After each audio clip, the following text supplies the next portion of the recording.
Dissociation, दूसरा जो रहेगा उसको बोलेंगे हम लोग आयोनाइजेशन। क्या कोई मुझे बता सकता है दोनों में डिफरेंस क्या है या तो दोनों में सिमिलरिटी क्या है? पहली बात तो ये कि क्या दोनों सेम है, इफ हाँ तो कैसे?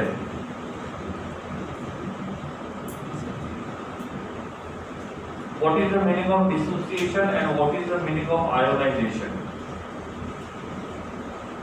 चलो जल्दी बता।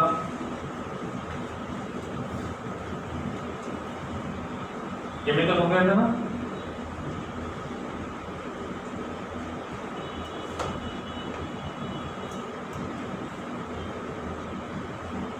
Anyone? one बोलो।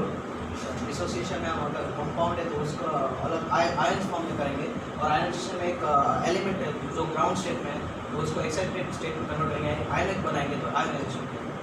एग्जांपल जैसे सिंपल एग्जांपल डिसोसिएशन के लिए हम HCl को अगर डिसोसिएशन अलग करेंगे तो H+ और Cl- बनाएंगे, आयन बन गए। हाँ, और H2 है तो हम H+ बनाएंगे आयनाइज्ड। तो H2 में से H+ बनाया, H- बनाया, वहां पे तो कटायन आयन बन गया। सर वो H के लिए एग्जांपल Na है तो सिर्फ हम Na लिखते हैं, Na+ ही बनता है। ओके, तो उसको हम लोग आयोनाइजेशन बोलेंगे। बोलो अपने वर्ड में बोलो।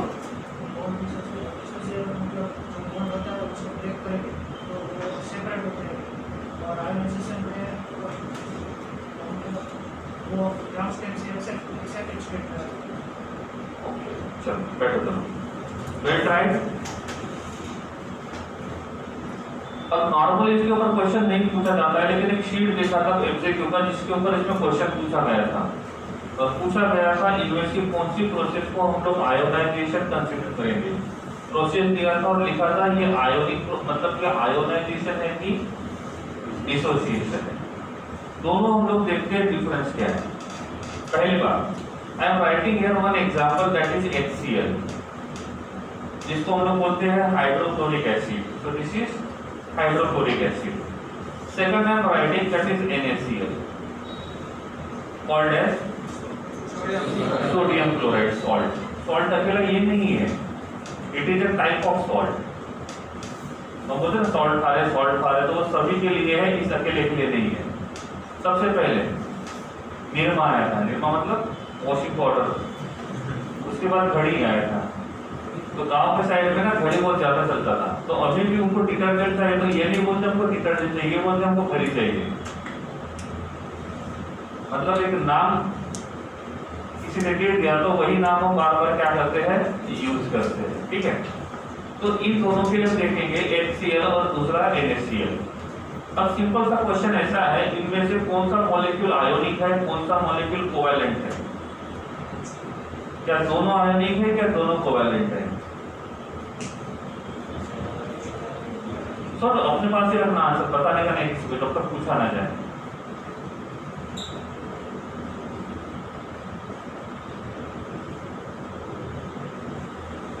बोलिए सेकंड में HCl आयोनिक और Na कोवैलेंट। ओके, दोनों आयोनिक है। Okay, both are ionic.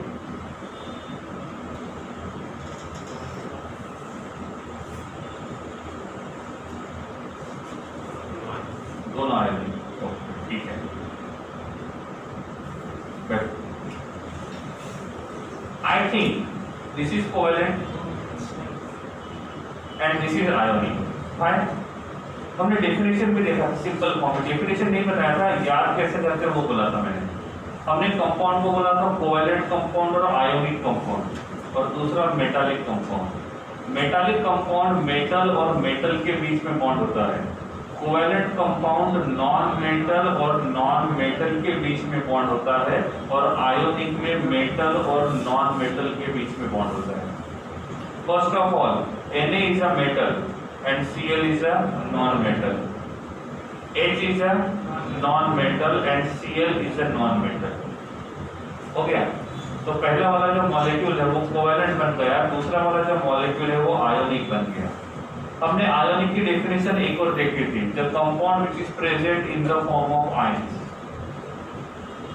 इसका मतलब जहां पे भी NaCl है, इसका मतलब यहाँ पे कौन प्रेजेंट है, Na+ और Cl-। मतलब ये NaCl ऑलरेडी कौन से फॉर्म में प्रेजेंट है, Na+ और Cl-। ओके, जब हम लोग यहाँ पे हीट देंगे तो क्या होगा, क्या होगा, दोनों के बीच का बॉन्ड टूट जाएगा। अब मैंने बोला इन दोनों के बीच में किस प्रकार का इंटरेक्शन है,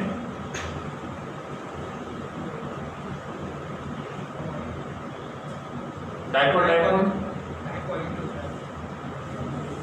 induce dipole induce dipole, dipole induce dipole, ion dipole, ion ion,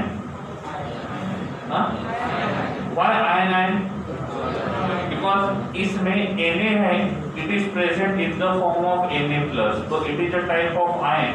Cl is present in the form of Cl-, तो इन दोनों के बीच में जो इंटरेक्शन रहेगा that will be ion ion interaction.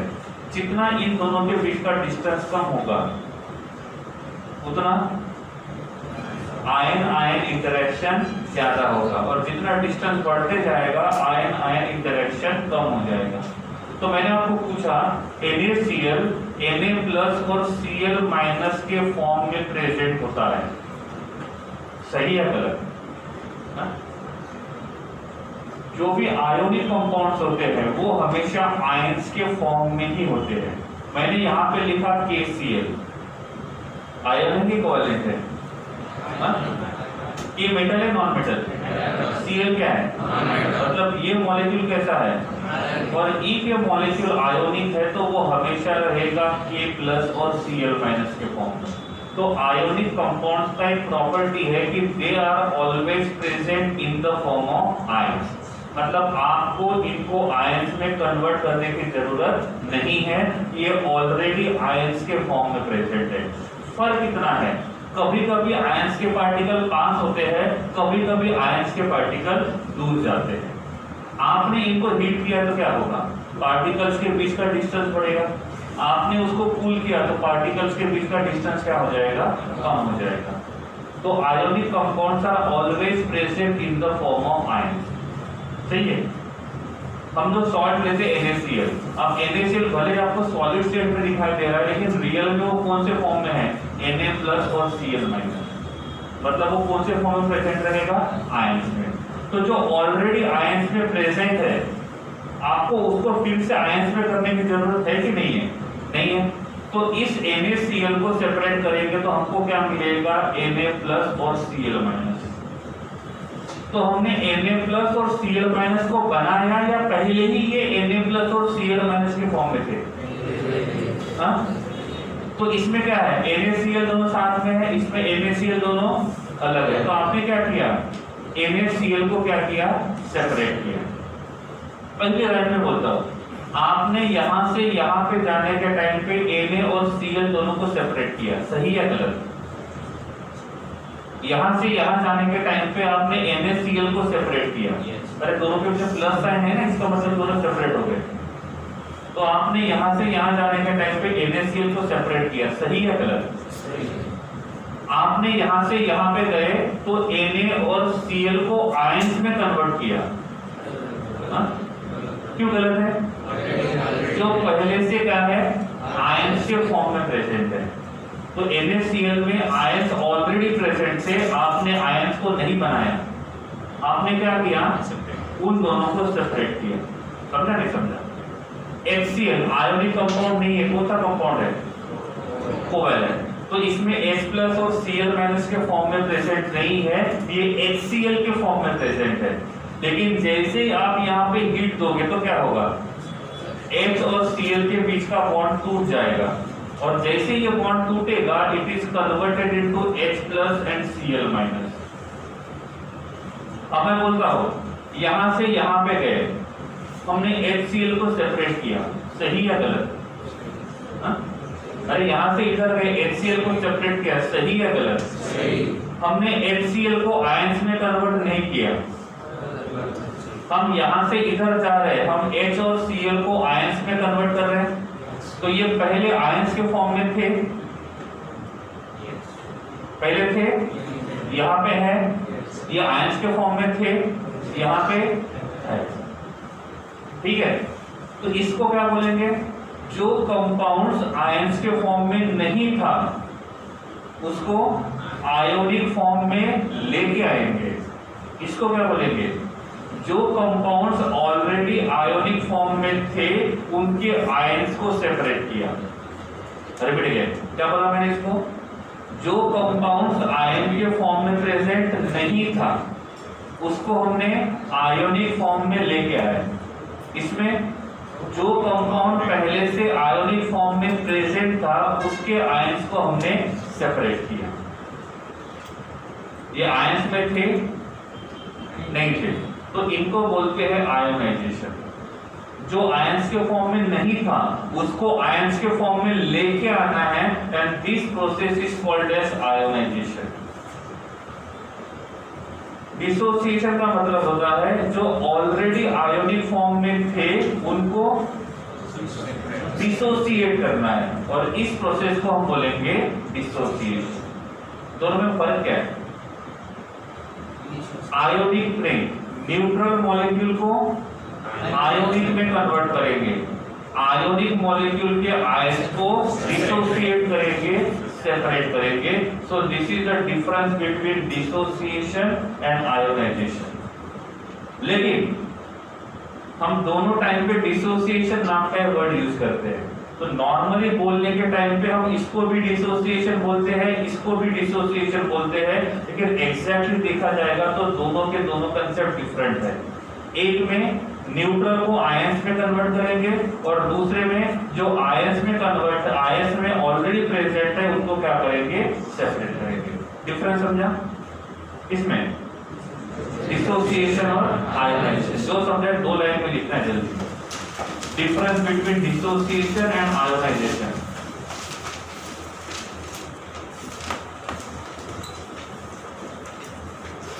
यहां से हम आयोनिक इक्विलिब्रियम को शुरू कर रहे हैं, केमिकल इक्विलिब्रियम खत्म हो गया।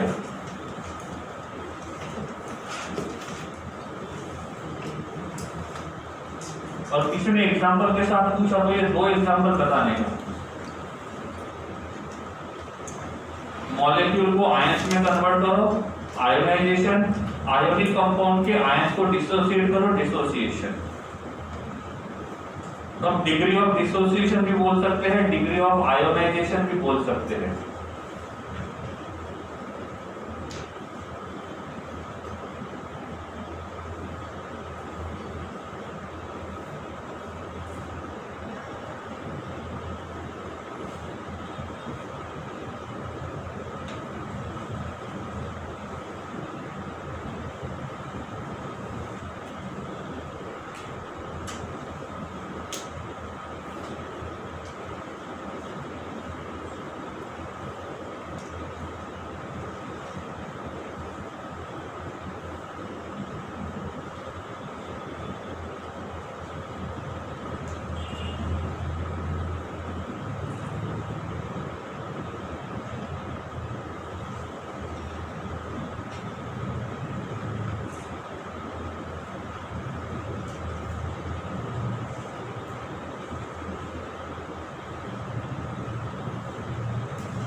ठीक है,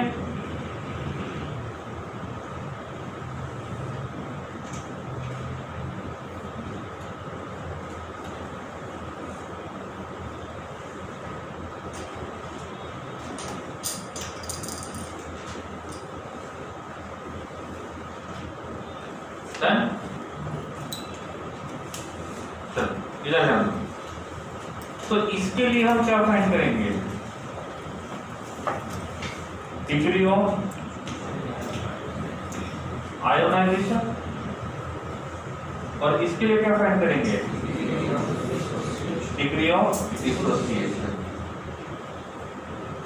लेकिन नॉर्मली हम कौन सा वर्ड यूज करते हैं, तो हम इसके लिए भी बोलते हैं कि हम लोग डिग्री ऑफ डिसोसिएशन फाइंड कर रहे हैं, और यहाँ पे भी बोलते हैं कि हम लोग डिग्री ऑफ डिसोसिएशन फाइंड करते हैं, लेकिन रियल में ऐसा नहीं है। हम यहाँ पे डिग्री ऑफ डिसोसिएशन फाइंड करेंगे और यहाँ पे हम लोग डिग्री ऑफ आयोनाइजेशन फाइंड करेंगे। ओके, तो ये था डिसोसिएशन और आयोनाइजेशन के बीच का डिफरेंस। सेकंड, नॉर्मली जो सब्सटेंस होता है उसको हम लोग दो पार्ट में डिवाइड करते हैं, एक को बोलते हैं कंडक्टर और दूसरे को बोलते हैं इंसुलेटर। डिफरेंस क्या दोनों में? ये कंडक्टिविटी शो करेगा, ये कंडक्टिविटी शो नहीं करेगा। मैंने बोला ये मेटल का रॉड यहाँ पे रखा है, अब मेटल के इस रॉड के अपर साइड में मैंने वायर जोड़ दिए और मैंने बोला दूसरे साइड में हाथ लगा के देखो तो करंट लगेगा। इसका मतलब ये जो रॉड यहाँ पे रखा है वो क्या करता है? कंडक्टिविटी शो करेगा। अब क्या हुआ, मैंने इस बोर्ड के इस साइड में यहाँ पे वायर लगा दिया, स्विच ऑन है, और मैंने आपको बोला इस साइड में हाथ लगाओ, तो क्या होगा? करंट लगेगा नहीं लगेगा?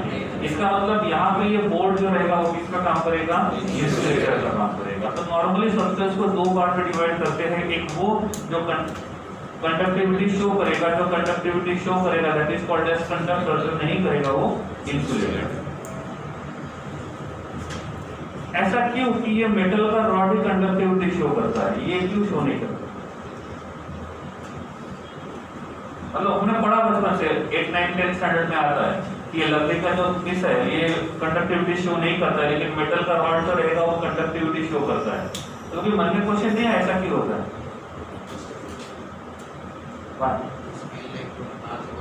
इलेक्ट्रॉन पास होते हैं। ओके, इलेक्ट्रॉन पास होते मतलब इलेक्ट्रॉन यहाँ से उस साइड में जाएंगे,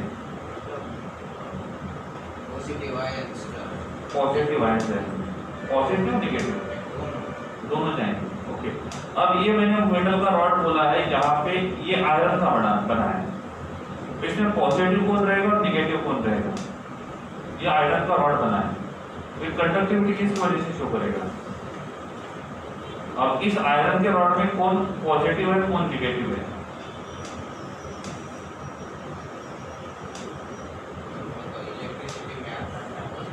हाँ, पॉजिटिव नेगेटिव वो सही है, अब कौन पॉजिटिव रहेगा और कौन नेगेटिव रहेगा वो पूछ रहा हूं मैं। आयरन का मेटल, आयरन का रॉड है तो उसमें कौन पॉजिटिव है कौन नेगेटिव है?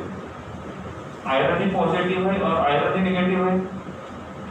आपने बोला ना पॉजिटिव नेगेटिव होता है, वो पास करता है। ओके, ठीक है। कंडक्टिविटी किस वजह से होती है? एनीवन? कंडक्टिविटी किस वजह से होती है?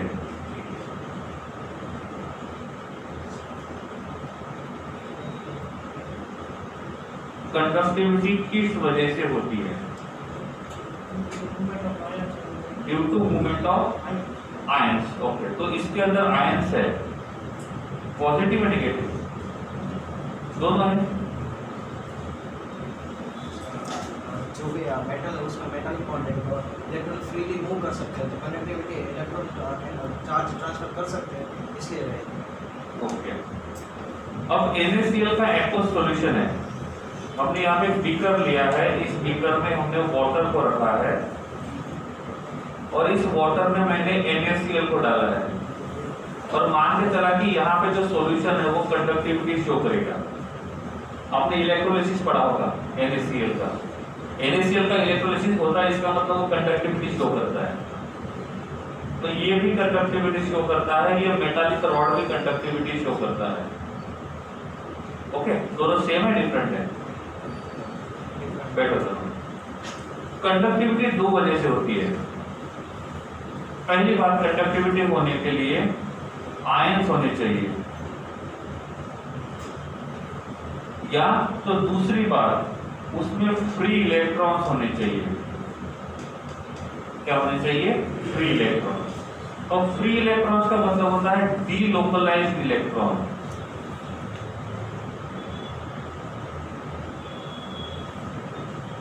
ऐसे इलेक्ट्रॉन्स डीलोकलाइज्ड। डीलोकलाइज्ड के पहले लोकलाइज्ड देखते हैं। लोकलाइज्ड इलेक्ट्रॉन का मतलब होता है जिस इलेक्ट्रॉन का पोजीशन फिक्स होता है उस इलेक्ट्रॉन को बोलते हैं लोकलाइज्ड इलेक्ट्रॉन, और जिस इलेक्ट्रॉन का पोजीशन फिक्स नहीं होता है उसको हम बोलते हैं डीलोकलाइज्ड इलेक्ट्रॉन। तो नॉर्मली हम देखेंगे तो यहाँ पे मैंने बोला ये एक Na है, ये दूसरा Na है, ये तीसरा Na है, ये चौथा Na है, ये पांचवा और ये सिक्स्थ वाला। इस कंपाउंड को कौन सा मॉलिक्यूल बोलेंगे, आयोनिक, कोवैलेंट या मेटालिक? Na है, मेटल मेटल है, ये भी मेटल है, ये भी मेटल है, तो बॉन्ड किसके बीच में है, मेटल और मेटल। और when bond between metals and metals are present, तो that is called as metallic. और ऐसा कहा जाता है मेटालिक कंपाउंड जो होते हैं वो कंडक्टिविटी शो करते हैं। अब ये जो Na है, एटॉमिक नंबर 11, तो इसका रहेगा 281। वैलेंस शेल में कितने इलेक्ट्रॉन है, तो ये इलेक्ट्रॉन को लूज करना पसंद करेगा, गेन करना, क्योंकि मेटल्स का टेंडेंसी होता है इलेक्ट्रॉन को ट्रांसफर कर सकता है, और जो इलेक्ट्रॉन ट्रांसफर हो सकता है उसको हम बोलते हैं डीलोकलाइज्ड इलेक्ट्रॉन। तो होता ऐसे है, ये लोग पासिंग द बॉल जैसे गेम खेलते हैं, गेम होता है ना, राउंड में खड़े रहते हैं, बॉल को पास करते हैं। अब वो जो बॉल है वो घूम रहा है, तो उस बॉल को हम लोग लोकलाइज बोले या डीलोकलाइज? बॉल के साथ आप भी घूम रहे हो या वो एक ही जगह हो, तो आपको बोलेंगे लोकलाइज, लेकिन जो बॉल है वो क्या रहेगा। और जब इस बॉल का डीलोकलाइजेशन होगा तो हम ये मानते हैं कि आप एक मेटल हो और बॉल जो है वो इलेक्ट्रॉन है, तो ये एक Na क्या करता है, अपना इलेक्ट्रॉन इसको देता है, फिर ये Na क्या करता है, उस इलेक्ट्रॉन को यहाँ ट्रांसफर करता है, फिर ये Na क्या करता है, इलेक्ट्रॉन को यहाँ ट्रांसफर करेगा, ये Na क्या करेगा, इलेक्ट्रॉन को यहाँ ट्रांसफर करेगा, इस Na ने इलेक्ट्रॉन को यहाँ ट्रांसफर किया है, इस Na ने इलेक्ट्रॉन यहाँ ट्रांसफर किया है। मतलब इनडायरेक्टली यहाँ पे जो इलेक्ट्रॉन्स है वो एक जगह फिक्स या घूम रहा है, और ऐसे इलेक्ट्रॉन को बोलते हैं डीलोकलाइज्ड इलेक्ट्रॉन, और उसी को बोलते हैं फ्री इलेक्ट्रॉन। तो फ्री इलेक्ट्रॉन का मतलब I1 गेट 1 वाला नहीं होता है, फ्री का मतलब होता है डीलोकलाइज्ड इलेक्ट्रॉन। और ऐसे डीलोकलाइज्ड इलेक्ट्रॉन जो है वो मेटल्स के पास होते हैं, तो मेटल्स जो कंडक्टिविटी करते हैं वो फ्री इलेक्ट्रॉन्स की वजह से, डीलोकलाइज्ड की वजह से। ये जो आयरन का रॉड है, तो इसमें आयरन का जो मेटल है उस मेटल के पास फ्री इलेक्ट्रॉन्स है। कौन से इलेक्ट्रॉन्स है, डीलोकलाइज्ड इलेक्ट्रॉन है, और वो डीलोकलाइज्ड इलेक्ट्रॉन क्या करेंगे, अपना पोजीशन चेंज करेंगे इस प्रकार से, और इस पोजीशन चेंज करने की वजह से ये जो मेटल का रॉड है ये क्या करता है, कंडक्टिविटी शो करता है। रही बात इसकी, NaCl को किसमें ऐड किया, वाटर में, जैसे ही यह चले जाएगा तो ये क्या बनेगा, Na+ और Cl-। इसमें कौन प्रेजेंट है, आयंस। तो ये कंडक्टिविटी किसके वजह से शो करेगा, आयंस के वजह से। ये कंडक्टिविटी किसकी वजह से शो करेगा, फ्री इलेक्ट्रॉन की वजह से, डीलोकलाइज्ड इलेक्ट्रॉन की वजह से। डीलोकलाइज्ड इलेक्ट्रॉन मेटल्स के पास होते हैं, नॉन मेटल के पास नहीं होते हैं, और इसीलिए मेटल्स ही कंडक्टर का काम करते हैं, नॉन मेटल कंडक्टर का काम नहीं करते हैं। एक्सेप्शन, एक ऐसा नॉन मेटल है जो कंडक्टिविटी शो करता है जिसको हम बोलते हैं ग्रेफाइट। और ग्रेफाइट इसलिए करता है क्योंकि उसके अंदर डीलोकलाइजेशन ऑफ इलेक्ट्रॉन होता है, क्योंकि वो रेजोनेंस स्ट्रक्चर शो करता है। ऑर्गेनिक में आ जाएगा, तो मिक्स हमने शुरू किया है एस ब्लॉक और पी ब्लॉक, उसमें आ जाएगा, समझा।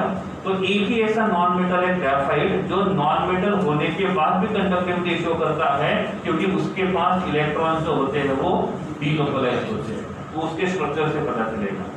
ओके है, ठीक है। तो कंडक्टिविटी दो वजह से होती है, कौन से, या तो आयंस होने चाहिए या तो फ्री इलेक्ट्रॉन्स होने चाहिए। पहले मैं लिखता हूं आयंस, और दूसरा जो रहेगा वो रहेगा फ्री इलेक्ट्रॉन, ठीक है। आयंस के वजह से जो कंडक्टिविटी होती है उसको बोलते हैं हम लोग आयोनिक कंडक्टिविटी, और इलेक्ट्रॉन के वजह से जो होता है उसको बोलते हैं हम लोग इलेक्ट्रॉनिक कंडक्टिविटी। क्या बोलेंगे, इलेक्ट्रॉनिक कंडक्टिविटी। इलेक्ट्रॉनिक कंडक्टिविटी जो होती है वो मेटल्स में होती है, इसमें होती है मेटल्स में, और मेटल्स में जो कंडक्टिविटी होती है वो किसकी वजह से होती है, फ्री इलेक्ट्रॉन्स की वजह से। इसी को हम बोलते हैं डीलोकलाइज्ड इलेक्ट्रॉन। और आयोनिक कंडक्टिविटी जो होती है वो होती है इलेक्ट्रोलाइट में, इसमें होती है इलेक्ट्रोलाइट। इलेक्ट्रोलाइट के साथ साथ नॉन इलेक्ट्रोलाइट भी पढ़ लेते हैं।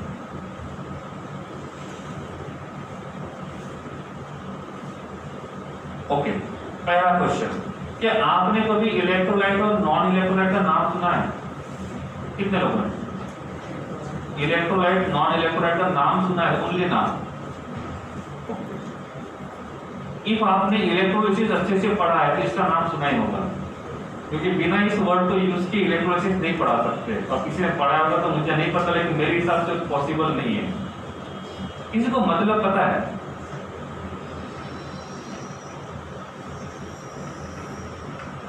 ओके, अब ये जो डस्टर है किसका बना है? वुड का। यहां से नीचे फेंक दिया मैंने इतने हाइट से, क्या होगा? टूटेगा नहीं टूटेगा? डिसोसिएट होगा नहीं होगा? अब दूसरा डस्टर कांच का बना है, उसको यही से फेंक दिया, क्या होगा? पक्का। तो पहले बार ये लकड़ी का बना है तो डिसोसिएट नहीं हुआ, दूसरा किसका बना है? कांच का, तो वो डिसोसिएट हो गया। ऐसा ही कंपाउंड्स के बारे में होता है। कुछ कंपाउंड्स ऐसे होते हैं जो एक्वस स्टेट में या तो मोल्टन स्टेट में, एक्वस स्टेट या तो मोल्टन स्टेट। एक्वस का मतलब जब उसको पानी में डालेंगे तब, मोल्टन का मतलब जब उसको मेल्ट करेंगे। जैसे आयरन का ये रॉड है, कौन से स्टेट में है? इसका हम लोग टेम्परेचर बढ़ाएंगे तो क्या होगा? वो मेल्ट हो जाएगा, तो उस स्टेट को बोलते हैं मोल्टन स्टेट। तो इफ किसी मॉलिक्यूल के पास या कोई मॉलिक्यूल्स डिसोसिएट होता है इन the form of ions, aqueous state या तो मोल्टन स्टेट में इफ वो डिसोसिएट होता है तो उसको हम बोलते हैं इलेक्ट्रोलाइट। और जो डिसोसिएट नहीं होगा, नो डिसोसिएशन, उसको बोलेंगे नॉन इलेक्ट्रोलाइट। तो डेफिनेशन क्या बनेगा? The substance which dissociate in aqueous or molten state is called as electrolyte, and the substance which does not dissociate in molten state or aqueous state, that is called as non-electrolyte. इसके example हम देखते हैं। तो example में आता है urea.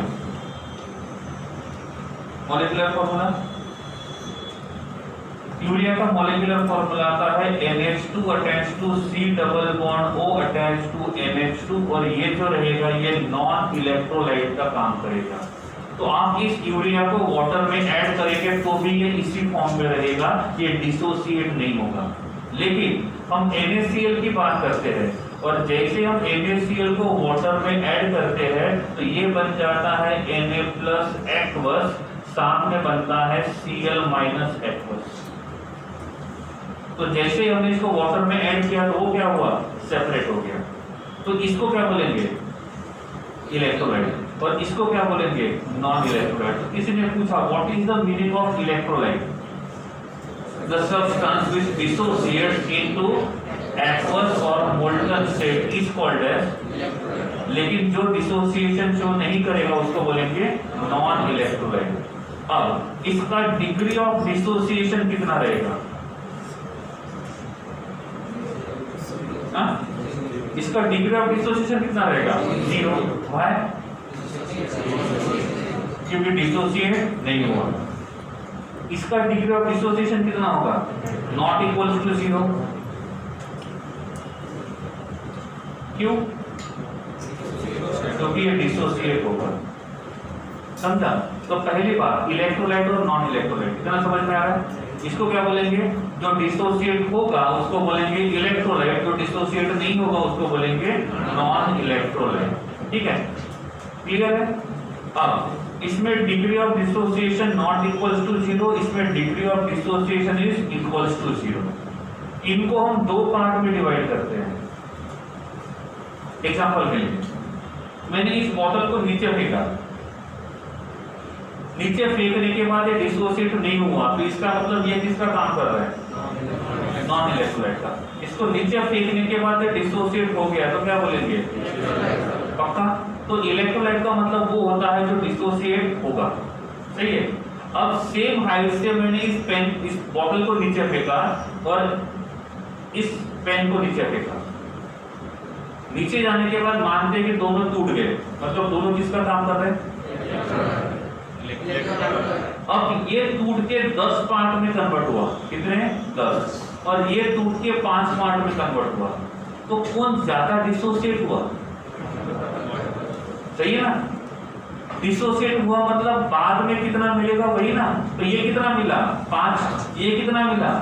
मतलब इसका रेट ऑफ डिसोसिएशन और इसका रेट ऑफ डिसोसिएशन कम है, तो मानेंगे इसका डिग्री ऑफ डिसोसिएशन, इसका डिग्री ऑफ डिसोसिएशन सही है गलत है? तो हम अब देखो हमने ये तो देख लिया कि इलेक्ट्रोलाइट और नॉन इलेक्ट्रोलाइट क्या है, लेकिन ऐसा भी हो सकता है ना किसी का डिग्री ऑफ डिसोसिएशन कम है, किसी का डिग्री ऑफ डिसोसिएशन ज्यादा है, उन दोनों को हम लोग क्या कंसीडर करेंगे? क्या कंसीडर करेंगे? इलेक्ट्रोलाइट। अब इस इलेक्ट्रोलाइट को फिर से 2 पार्ट में डिवाइड करते हैं। पहला, ऐसे मॉलिक्यूल्स जिनको बोलेंगे हम लोग स्ट्रॉन्ग इलेक्ट्रोलाइट और दूसरे को बोलते हैं वीक इलेक्ट्रोलाइट। स्ट्रॉन्ग इलेक्ट्रोलाइट का मतलब होता है जिनका डिग्री ऑफ डिसोसिएशन अप्रोक्सीमेट 100% होगा। कितना होगा? 100%। और वीक इलेक्ट्रोलाइट का मतलब होता है जिनका degree of dissociation will be less than 100%। तो what is the meaning of strong electrolyte? जिस इलेक्ट्रोलाइट का डिग्री ऑफ डिसोसिएशन अप्रोक्सीमेट 100% होता है उसको बोलेंगे स्ट्रॉन्ग इलेक्ट्रोलाइट, और जिनका 100% से कम रहेगा उसको बोलेंगे हम लोग वीक इलेक्ट्रोलाइट। ये एग्जैक्टली 100% नहीं रहेगा, 100 के आसपास रहेगा। एग्जांपल के लिए मैंने बोला मेरे पास यहाँ पे NaCl है और NaCl को डिसोसिएट करेंगे तो ये बन जाएगा Na+ और Cl-। ठीक है, इनिशियली मैंने यूज किए इसके 100 पार्टिकल्स, कितने? 100। सॉल्वेंट में ऐड करने के बाद ये डिसोसिएट हो गया और बाद में हमको पता चला ये मिला हमको 40। कितना मिला? 40। क्या? Na+ Cl-। तो Na+ 40 रहेगा तो Cl- कितना रहेगा? 60। सही है ना? वाह, कितना रहेगा? 40। तो Cl- जो रहेगा वो कितना रहेगा? 40। तो ये NaCl कितना बचा? 60। तो हमने यूज कितना किया था? 100। बचा कितना? 60। कन्वर्ट कितना हुआ? इसका मतलब इसका डिग्री ऑफ डिसोसिएशन कितना है? 40%। सही है। तो ऐसे कंपाउंड्स को हम बोलेंगे वीक इलेक्ट्रोलाइट, क्योंकि जिनका डिग्री ऑफ डिसोसिएशन 100% नहीं है। इन मान के चलते हैं हमने इसका 100 मोल्स यूज किया था, इनिशियली कितना था? 0। आफ्टर सर्टेन टाइम यहाँ पे हमको इसके मिले 99 मोल्स, ये कितना रहेगा? 99 मोल्स। तो ये कितना बचेगा? 0.1 हो गया। तो इसका डिग्री ऑफ डिसोसिएशन कितना है? 99%। तो ऐसे कंपाउंड को हम बोलते हैं स्ट्रॉन्ग इलेक्ट्रोलाइट। तो स्ट्रॉन्ग इलेक्ट्रोलाइट का मतलब होता है जो सब्सटेंस कंप्लीटली डिसोसिएट होता है या तो अप्रोक्सीमेट कंप्लीटली डिसोसिएट होता है, उस कंपाउंड को बोलेंगे स्ट्रॉन्ग इलेक्ट्रोलाइट, और जो कंपाउंड कंप्लीटली डिसोसिएट नहीं होता है उसको हम बोलेंगे। सही है। अब मैंने बोला ये जो एक पेन है वो नीचे गिरने के बाद 2 पार्ट में डिवाइड हो रहा है, मतलब डिसोसिएशन हो रहा है। अब मैंने यहाँ से 10 पेन नीचे गिराया और 10 के 10 पेन डिसोसिएट हो गए, तो ये पेन किसका काम करेगा? स्ट्रॉन्ग इलेक्ट्रोलाइट का। अब 10 में से 4 ही पेन डिसोसिएट हो गए और 6 पेन एज इट इज है, तो वो किसका काम करेगा? Weak electrolyte. तो इलेक्ट्रोलाइट को हम लोग 2 पार्ट में डिवाइड करते हैं on the basis of degree of dissociation. जिसका डिग्री ऑफ डिसोसिएशन ज्यादा है, अप्रोक्सीमेट 100% है, वो रहेगा स्ट्रॉन्ग इलेक्ट्रोलाइट, और जिसका 100% से कम है या तो बहुत कम है उसको बोलेंगे हम लोग वीक इलेक्ट्रोलाइट। समझ में आ रहा है? ठीक, राइट आंसर। डेफिनेशन जो लिखे हैं वही पूछूंगा मैं कल, समझा के दिया है, लिखना आपकी जिम्मेदारी।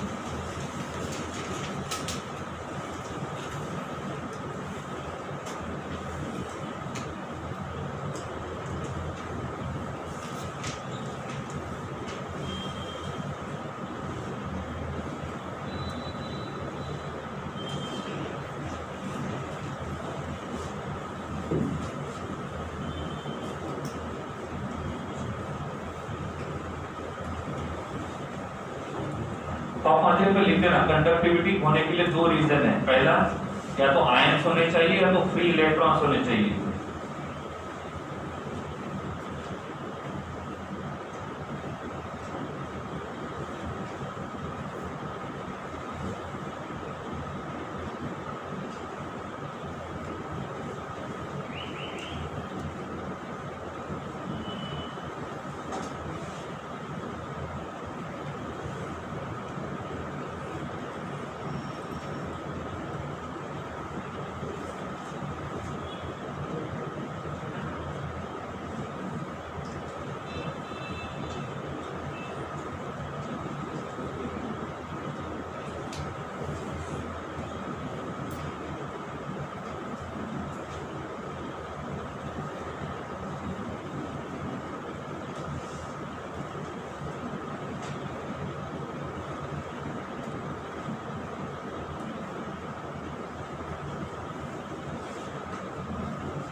Electrolyte, the substance which dissociate in aqueous or molten state is called as electrolyte, and the substance which does not dissociate in aqueous or molten state is called as non-electrolyte.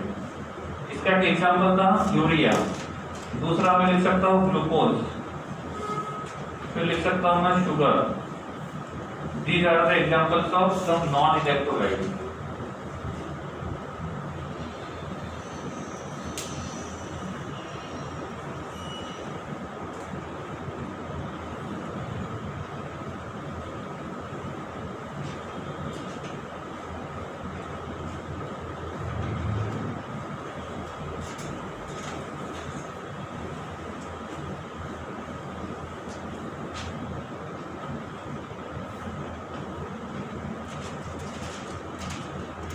Strong electrolyte, the electrolyte will completely dissociate is called as strong electrolyte, और जो incomplete dissociation show करेगा उसको बोलेंगे हम लोग weak electrolyte.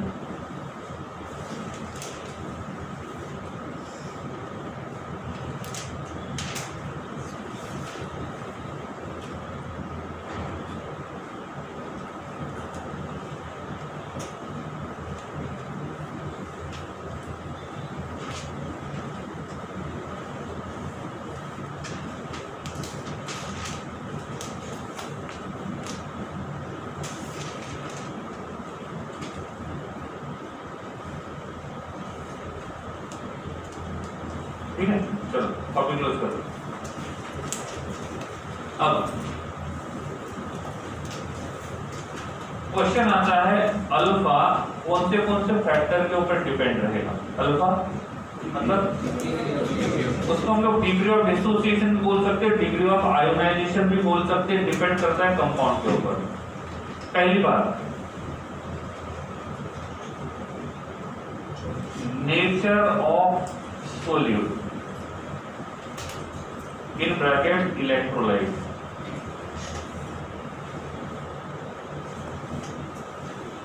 Electrolyte कितने type के होते हैं, या तो सोल्यूट कितने टाइप के होते हैं.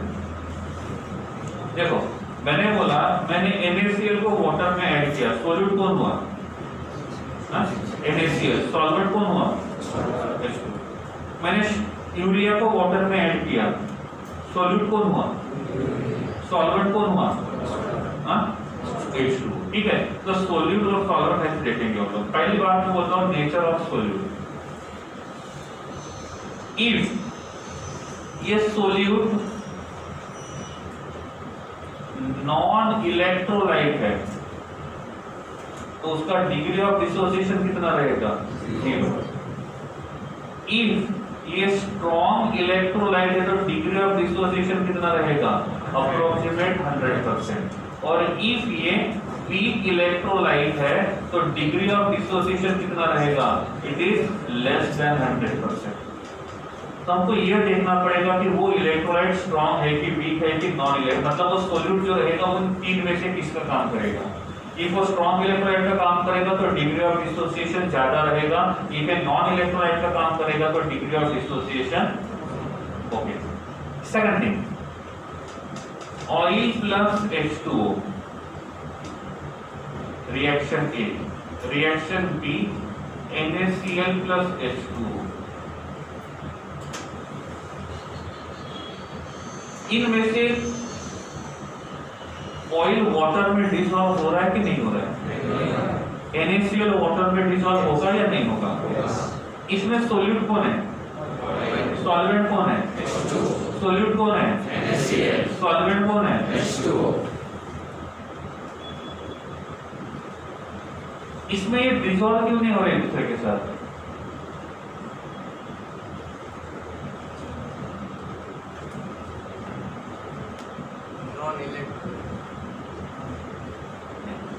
तो दूर की बात, क्यों?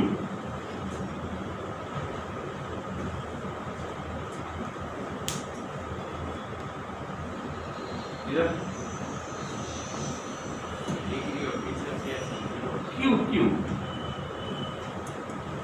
नॉर्मली क्यों, अब सपोज हमको ये सब नहीं पता है तो क्यों ये इसमें डिसॉल्व नहीं हो रहा है और क्यों ये डिसॉल्व हो रहा है?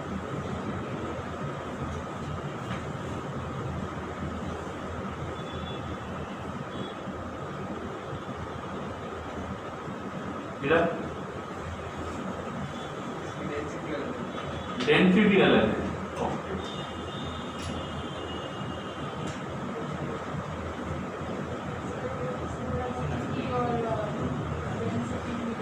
ऐसा है, ओके ठीक है, चलो बैठो।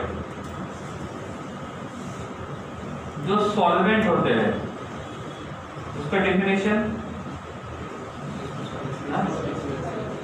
देखो, दो बातें हैं। 10 मिनट का टॉपिक था, 1 आवर जा रहा है, छोटी छोटी बातें जो काम की है वो बता रहा हूँ ताकि इसके बाद जब क्वेश्चन पूछूंगा तो वो आनी चाहिए। कुछ लोगों को ये लग रहा है कि सर थोड़ा सा खींच रहे, ध्यान नहीं दे रहे, पूछने के बाद तो जीरो। ठीक है, मैंने आपको पहले बोला था स्टार्टिंग में हर बेसिक अच्छे से बताऊंगा, समझना है तो नहीं समझना वो आपका प्रॉब्लम है, आपके ऊपर डिपेंड करता है। सिंपल बातें बता रहा था, कुछ लोग इधर देखना शुरू करते हैं, यहाँ से सब समझ में आता है, वो हमको भी समझ में आता है। लेकिन जब कुछ बातें मैं बार बार रिपीट कर रहा हूं तो ये ध्यान रखो कि उसका आगे जाके कुछ ना कुछ तो काम आएगा। तो ये उनमें से ही है। जब बेस ही वीक होता है ना, कोई सिलेबस तो खत्म हो ही जाएगा, वैसे कोई प्रॉब्लम पीछने की जरूरत नहीं। आज तो ये 10 मिनट में खत्म करके आगे का टॉपिक भी हो गया रहता। मुझे मजा नहीं आता, आपके तो मुझे पता नहीं। तो जब कुछ बातें रिपीट हो रही है, छोटी छोटी बातें बताई जा रही है, तो उसको ध्यान से देखना है, उसको समझना है, इधर उधर देखने की जरूरत नहीं है। और इसमें सही में सब कुछ आता है तो क्वेश्चन पूछने के बाद भी आना चाहिए, समझे? ध्यान रखना है प्रॉपर्ली। सॉल्वेंट का मतलब होता है जो ज्यादा क्वांटिटी में प्रेजेंट है। सॉल्वेंट को दो तरीके से हम लोग डिवाइड करते हैं, एक को बोलते हैं हम लोग पोलर सॉल्वेंट और दूसरे को हम बोलते हैं नॉन पोलर सॉल्वेंट। ठीक है, पोलर सॉल्वेंट का मतलब होता है जिसमें dipole moment not equal to 0 होता है, और नॉन पोलर का मतलब होता है जिसमें डायपोल मोमेंट कितना रहेगा, 0 रहेगा।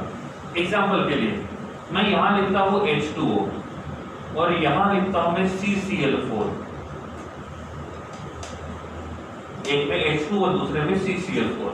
हम इसका स्ट्रक्चर ड्रॉ करते हैं with lone pair, central atom के oxygen, lone pair, this is hydrogen and this is hydrogen. इसमें कौन है, carbon, Cl and Cl। Central atom के पास लोन पेयर है तो ही ड्रॉ करो, बाकी को फिलहाल ड्रॉ करने की जरूरत नहीं है।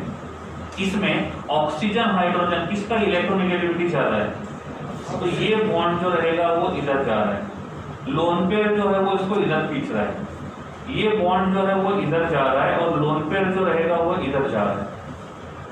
तो क्या इसका डायपोल मोमेंट इक्वल टू 0 होगा, नॉट इक्वल टू 0? मतलब इसका ओवरऑल डायपोल मोमेंट कहां जा रहा है, अपर साइड में, ये को कहीं पे नहीं जाता तो हम बोलते हैं 0। इसका मोमेंट नॉट इक्वल्स टू 0 है, इसका मतलब ये जो रहेगा ये कैसा होना चाहिए, पोलर, कैसा होना चाहिए, पोलर। हम इसकी बात करते हैं, एक Cl इधर खींच रहा है, दूसरा Cl इधर खींच रहा है, क्या दोनों एटम सेम है जो खींच रहे हैं? और जब दोनों एटम सेम रहेंगे तो उसका खींचने का पावर भी तो सेम ही रहेगा ना। इसका मतलब ये कार्बन का इलेक्ट्रॉन डेंसिटी ना ही राइट में जाएगा ना ही लेफ्ट में जाएगा। टॉप में से कौन खींच रहा है, Cl, बॉटम में कौन खींच रहा है, Cl। दोनों सेम एटम है और दोनों का डायरेक्शन एग्जैक्टली अपोजिट है, तो ये वाला मॉलिक्यूल कैसा रहेगा, equal to 0, not equal to 0। तो इसमें इक्वल टू 0 रहेगा तो इसको हम बोलेंगे नॉन पोलर। और इसलिए कहा जाता है carbon tetrachloride is a non polar solvent and H2O is a polar solvent. तो सॉल्वेंट दो तरीके से होते हैं, एक पोलर और दूसरा नॉन पोलर, समझा? पोलर में क्या होगा, dipole moment is not equal to 0 और इसमें dipole moment is equal to 0। ये हमने पढ़ा था केमिकल बॉन्डिंग में।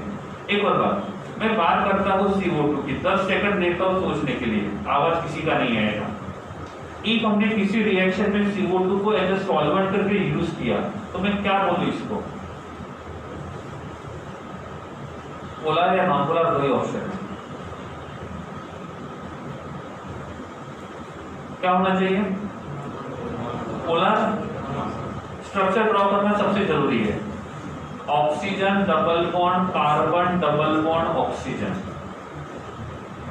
पहली बात सिमेट्रिकल है कि नहीं है ये कैसे देखते वो बताया था। पहली बात ये देखनी थी, कौन सी? बॉन्ड एंगल सेम है।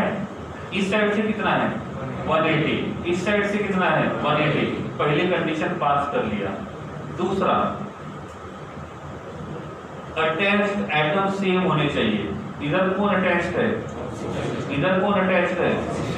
ये भी सही है। तीसरी कंडीशन, सेंट्रल एटम के पास लोन पेयर नहीं होना चाहिए। तो तीसरी कंडीशन भी सेटिस्फाई कर ली है। तो इस कार्बन का इलेक्ट्रॉन डेंसिटी इधर खींचेगा कौन? ऑक्सीजन, और दूसरा ऑक्सीजन इधर खींचेगा। तो इस कार्बन का इलेक्ट्रॉन डेंसिटी कहाँ जाएगा? कहीं पे नहीं जाएगा। तो इस मॉलिक्यूल का डायपोल मोमेंट कितना रहेगा? 0। और डायपोल मोमेंट 0 रहेगा तो ये किसका काम करेगा? Non polar. तो सॉल्वेंट दो तरीके से होते हैं, एक होता है पोलर और दूसरा होता है नॉन पोलर। समझा? पोलर में dipole moment not equals to 0, non polar में डायपोल मोमेंट इक्वल्स टू 0। ठीक है। अब तो ये जो वाटर है ये पोलर है कि नॉन पोलर? पोलर। ठीक है। पोलर सॉल्वेंट में जो पोलर मॉलिक्यूल्स है वो सोल्यूबल होंगे। कौन? पोलर। अब मैंने बोला H2O है, वो पोलर है नॉन पोलर? उस H2O में मैं CO2 को ऐड करता हूं, डिसॉल्व होगा? क्यों नहीं होगा? क्योंकि CO2 कैसा है और ये कैसा है? हमने H2O में इसको ऐड किया CCl4 को, होगा? नहीं होगा। क्यों नहीं होगा? क्योंकि ये नॉन पोलर है और ये पोलर है। मैं बात करता हूँ HCl की। H और Cl किसका इलेक्ट्रोनेगेटिविटी ज्यादा है? तो इलेक्ट्रॉन डेंसिटी इधर भाग रहा है, तो ये बन जाएगा पार्शियल नेगेटिव, ये बन जाएगा पार्शियल पॉजिटिव। इसका डायपोल मोमेंट 0 होना चाहिए, नॉन 0? इफ इसका dipole moment is not equals to 0 है तो ये पोलर होगा कि नॉन पोलर? अब मैंने आपको पूछा ये HCl वाटर में डिसॉल्व होगा कि नहीं होगा? सिंपल सी बात है। सही है। तो जो पोलर मॉलिक्यूल्स है ये पोलर सॉल्वेंट में सोल्यूबल होंगे। तो नॉन पोलर में कौन सोल्यूबल होगा? Non polar.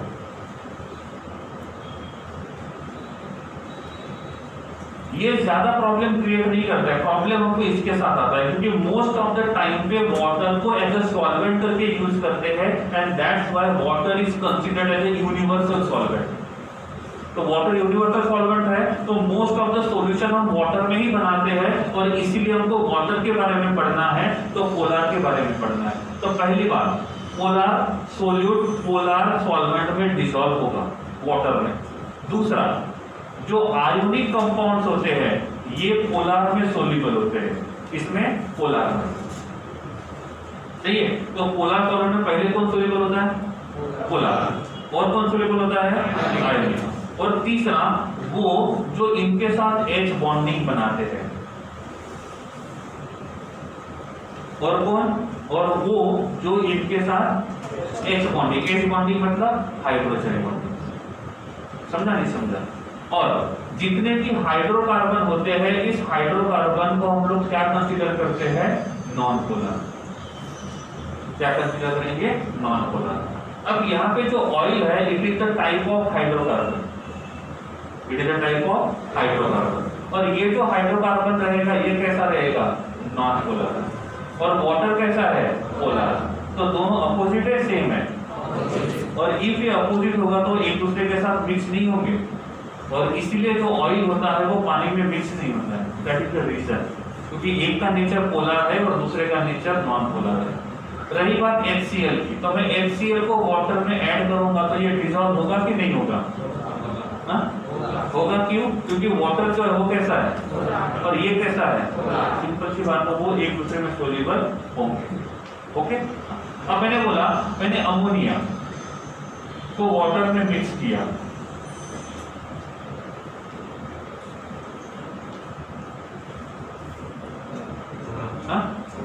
अरे दो ही ऑप्शन है ना?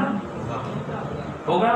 पहले अमोनिया का स्ट्रक्चर निकालते, क्या होगा? N attach to H attach to H attach to H और ये मिकी माउस ऊपर। सही है, क्या होगा, ये इधर जा रहा है, ये इधर जा रहा है, ये इधर जा रहा है, ये ऊपर खींच रहा है, अल्टीमेटली कहाँ जा रहा है, ऊपर। तो हम बोलेंगे dipole moment is not equals to 0। तो अमोनिया क्या हो गया, और वाटर कैसा है, तो अमोनिया को वाटर में ऐड करेंगे तो, लेकिन अमोनिया को मैं इसमें ऐड करता हूं तो नहीं होगा, समझा। हाँ, अब ये वाला मॉलिक्यूल कैसा है, पोलर नॉन पोलर, दोनों नहीं है, आयोनिक है। अभी तो पढ़ा था मेटल नॉन मेटल आयोनिक होना चाहिए, तो ये कैसा है, आयोनिक, ये कैसा है, और आयोनिक पोलर में ही सोल्यूबल होते हैं, नॉन पोलर में नहीं होते हैं। तो इस NaCl को वाटर में ऐड करेंगे तो वो सोल्यूबल होगा, लेकिन NaCl को CCl4 में ऐड करते हैं या तो NaCl को CO2 में ऐड करते हैं, डिसॉल्व नहीं होगा। समझा नहीं समझा, ठीक है। तो ये होता है सोल्यूबिलिटी वाला कंसेप्ट, और सोल्यूबिलिटी के लिए पता होना चाहिए सॉल्वेंट कितने टाइप के होते हैं। तो फिलहाल मैंने दो ही टाइप में क्लासिफाई किया, एक को बोला पोलर, दूसरे को बोला नॉन पोलर। याद रखना है पोलर में कौन कौन सोल्यूबल होते हैं, कौन कौन, पोलर में पोलर सोल्यूबल होगा, पोलर में आयोनिक सोल्यूबल होगा, पोलर में जो वाटर के साथ एच बॉन्डिंग बनाता है या तो वाटर जिसके साथ एच बॉन्डिंग बनाता है वो सोल्यूबल होगा। एच बॉन्डिंग का मतलब क्या है, जो वाटर के साथ एच बॉन्डिंग बनाता है या तो जिसके साथ वाटर एच बॉन्डिंग बनाता है वो सोल्यूबल होगा, बाकी इनसोल्यूबल होंगे, ठीक है। रही बात अल्फा की, तो अल्फा के लिए क्या देखा था, पहली बार नेचर ऑफ सोल्यूट। तो इफ सोल्यूट स्ट्रॉन्ग इलेक्ट्रोलाइट है तो अल्फा का वैल्यू 100, सही है ना। हाँ, तो पहला जो फैक्टर था वो कौन सा था, नेचर ऑफ सोल्यूट। हम ये भी बोल सकते हैं second factor nature of solvent. इसमें क्या लिखेंगे, अब मैंने NaCl को वाटर में ऐड किया, डिसोसिएट होगा कि नहीं होगा, हाँ? अरे NaCl को वाटर में ऐड किया, डिसोसिएट होगा या नहीं होगा, होगा, और डिसोसिएट होगा तो अल्फा का वैल्यू होगा। लेकिन मैंने NaCl को ऑयल में ऐड किया तो होगा, तो ऐसे टाइम पे क्या होगा, अल्फा का वैल्यू 0। तो अल्फा का वैल्यू कितना रहेगा, ये सोल्यूट के ऊपर ही डिपेंड नहीं है, सॉल्वेंट के ऊपर भी डिपेंड है कि सॉल्वेंट कैसा है। उन दोनों का मैच होता है, सोल्यूट सोल्यूट सॉल्वेंट सॉल्वेंट का, इसका मतलब वो डिसोसिएट होगा, नहीं होता है तो वो डिसोसिएट नहीं होगा। तो आप NaCl को ऑयल में ऐड करोगे तो वो डिसोसिएट नहीं होगा, और वो डिसोसिएट नहीं होगा तो अल्फा का वैल्यू कितना रहेगा, 0। तो पहला फैक्टर है नेचर ऑफ सॉल्यूट, दूसरा फैक्टर है नेचर ऑफ सॉल्वेंट, और तीसरा फैक्टर आता है टेम्परेचर। क्या होगा, नॉर्मल वाटर में NaCl को डिसॉल्व करो और हॉट वाटर में NaCl को डिसॉल्व करो, कौन इजीली डिसोसिएट होता है, मतलब कॉमन सेंस की बात है, टेम्परेचर बढ़ाएंगे तो डिग्री ऑफ डिसोसिएशन बढ़ेगा, सही है गलत है।